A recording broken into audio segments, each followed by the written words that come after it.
ideal evening out after a long, stressful day of work? Do you go blow off some steam with some friends? Or do you stay home and enjoy time to yourself? If you picked the first option, you're most likely an extrovert. If you picked the second option, you're most likely an introvert. My goal today is to inform you of the 3 major differences between introverts and extroverts. As a communications class and as an audience, you will find this information very helpful because understanding how other people work and how other people operate will help you become a better communicator. And in turn, I will hope that you take something away and learn something about yourself, and then you can become a better communicator that way too. So we all know the basic generalizations about introverts and extroverts. Extroverts are the life of the party, or maybe they're a little bit self-centered, while introverts are maybe more homebodies or socially anxious. But this isn't true. The real differences go much deeper than that.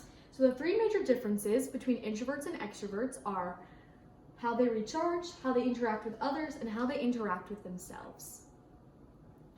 So the first major difference between introverts and extroverts is how they recharge. Megan McCutcheon, a counselor for Healthline Magazine, says, if spending time with other people energizes you after a long, stressful day, you're more likely an extrovert. So going off of what Megan said, extroverts recharge by socialization. They get their energy by being around other people. They can often move from social setting to social setting or meet person after person and not start to feel drained. And in contrast, they will actually start to feel drained when they've been by themselves for a while. Introverts, on the other hand, get their energy from being alone. They recharge by time to themselves. Opposite from extroverts, they cannot exactly move from place to place and meet person after person without starting to feel drained. So they have more of a social capacity. And they start to feel drained, just like I said, if they don't get enough time to themselves. So I'm going to use my best friend as an example here. She's on the right. She's the biggest extrovert I know. And during quarantine, when no one was really hanging out with people, she was calling me and saying she felt so drained all the time and she had no energy to do anything. And I, on the other hand, was thriving because she wasn't getting her energy from people, and I was getting all my energy from being by myself. So that's just an example of how the different personality types' behavior is just affected by their energy. The second major difference between introverts and extroverts is how they interact with others. Elaine Houston, a psychiatrist for Psychology.com, says that extroverts seek out, engage, and enjoy social interactions. And the key word there is seek out. They like to be the center of attention and they enjoy large groups, and they tend to be the ones doing the speaking.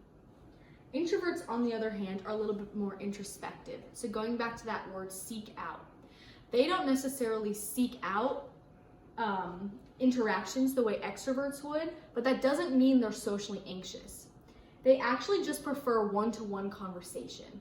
So I think this is where the stereotype that introverts are anxious or awkward comes from, because maybe they don't do as well in large groups as they would in one-on-one conversation. And in contrast to the extroverts, they tend to be the ones doing the listening. The third and final difference between introverts and extroverts is how they interact with themselves. And you might be thinking, what does this mean, interact with themselves? Well, it means, how do they process their thoughts? So extroverts think out loud. They usually process through their thoughts by speaking with someone else or even just speaking aloud. Back to my friend who I mentioned earlier, she oftentimes would ask a question, and in the middle of asking the question, she would come to the answer because speaking out loud for her helped her get there. Whereas for me, an introvert, I need to write or think these thoughts to get to the conclusion that I need. So that's a difference between the two. And another difference is if being in their head is a stressor or not. So I'm going to explain that a little bit. If being in your head without music or background noise or another person to bounce your ideas off of is stressful for you, you're most likely an extrovert. Whereas for introverts, being in their own head would not be a stressor. In fact, it would be quite the opposite. It's almost where they thrive because they just have that time to think. So we talked about a lot today, but in conclusion, there are 3 major differences between introverts and extroverts. How they recharge, how they interact with others, and how they interact with themselves.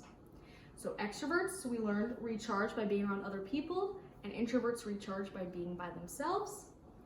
Extroverts interact in large groups and they prefer to be the center of attention, whereas introverts prefer one-on-one conversation and they tend to be the ones doing the listening. And extroverts think through their thoughts by speaking, and introverts think through their thoughts by writing or thinking to themselves. And extroverts may be stressed by being in their own head, while introverts will not be stressed by being in their own head. So how does this help you?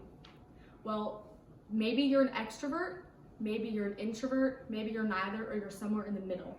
But either way, it is important to understand how other people operate in order to become a more effective communicator and to improve your personal relationships.